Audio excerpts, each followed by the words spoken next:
Darkflow has just rolled out a significant update that completely overhauls the tech trees for all factions.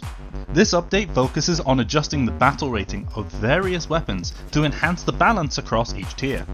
Additionally, the matchmaking rules have been streamlined, ensuring you'll only encounter opponents one tier above your currently equipped gear.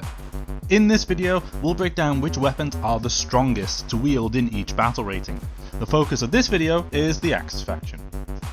Looking at BR1, unfortunately, the changes don't have any relevant impact here, but Axis is still maybe the strongest faction for BR1.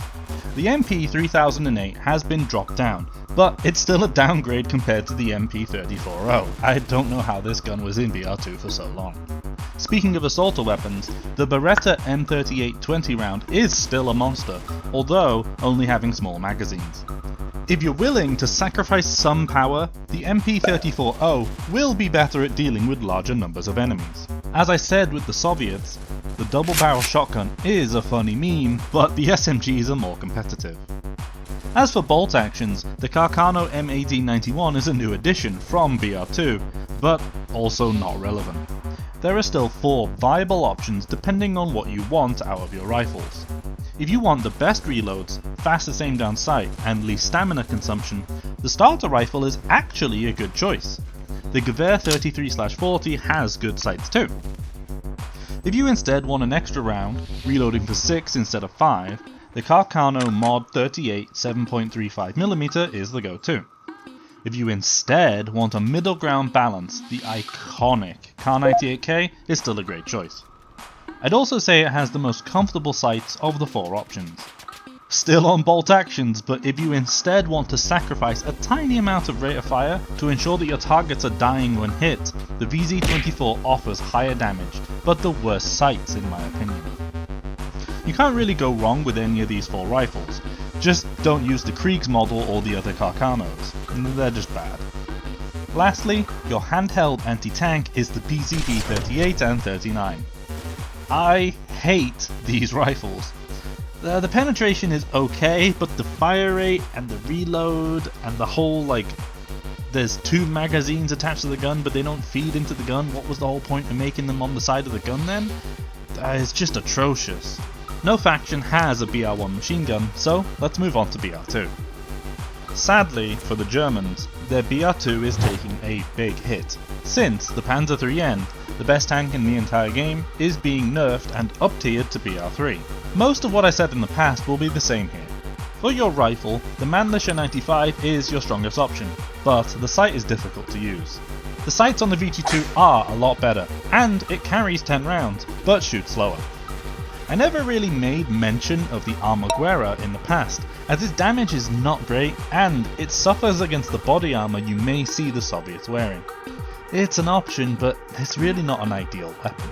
For your assaulters, I'd say the MP38 no longer has any niche, as the newly added Beretta M38/42 from BR3 is basically as accurate. I think, based on the stats alone, the M38/42 is the best option, beating out the iconic MP40 and the reliable Beretta M1. Although it could be seen as an upgrade in this tier, it's not really going to make a big difference against the Soviets. Their guns are still miles ahead of what you have as Axis, and it's going to feel much the same against the Allies now since they're getting buffed in this tier. The PPSH-41 ORES for the Axis is unusable, dog water. But the Beretta M1918 is a fantastic option for CQC fighting. In terms of machine guns, again nothing changes. The MG13 is amazing with 25 rounds, and the ZB26 is devastating with its insane rate of fire, but has less rounds, and it's questionable if it's worth your time, since it doesn't really have enough bullets to support that rate of fire. The MG13 is much better balanced and is my recommendation. Lastly, in BR2, you do have some choices for anti-tank. The Sturm pistol allows you to sprint, meaning you can be a lot more flexible and mobile, but the penetration, range, and reload are weaker than the GRB39.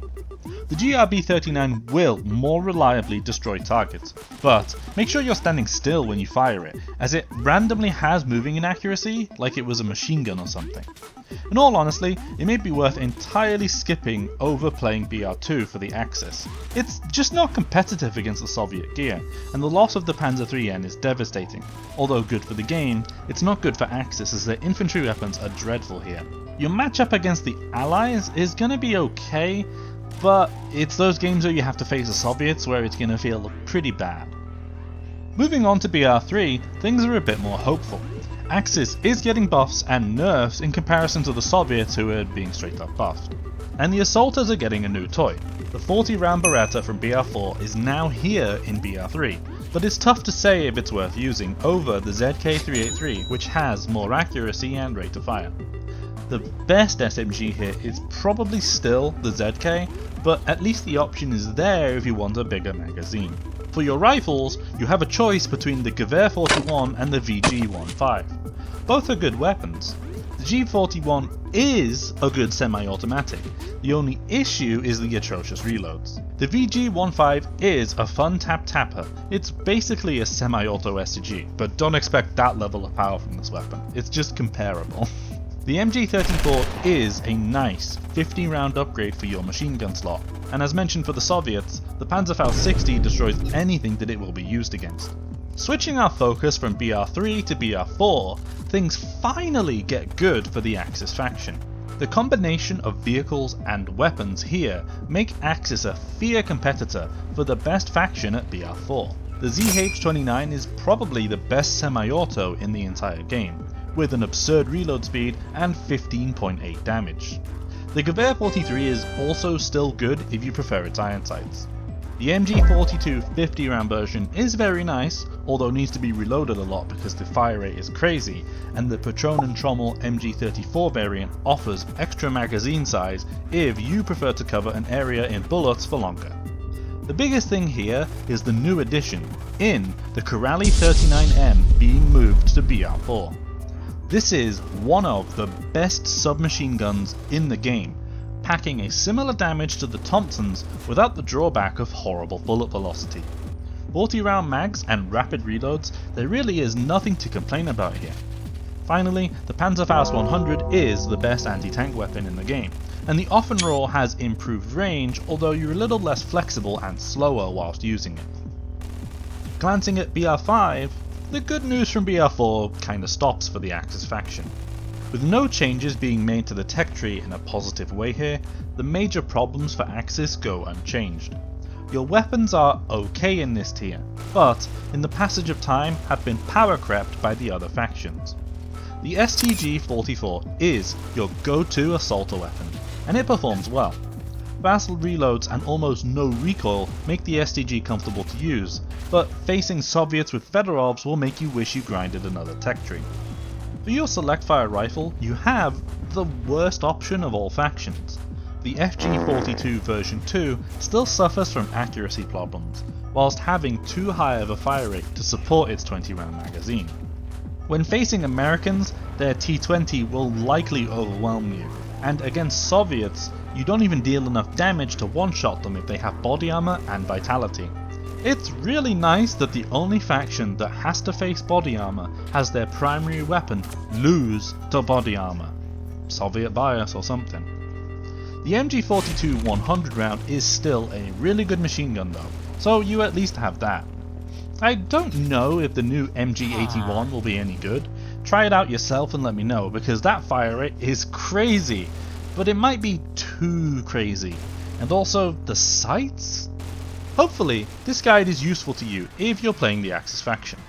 This is the strongest faction in my opinion at BR1 as well as BR4, and I would personally avoid BR2 at all costs. BR3 is okay, and I would say that it's worth playing BR5 Axis for the tanks, but they are still the weakest faction at BR5 in my opinion, but by no means completely unplayable. Please do keep in mind that you can use any weapons you like, and play at any battle rating. My list is purely here to encompass the most powerful weapons, and I've compared the stats in great detail to offer you the most powerful loadouts. Thank you so much for watching. The Soviets guide is on screen now, and I'll be covering Japan soon.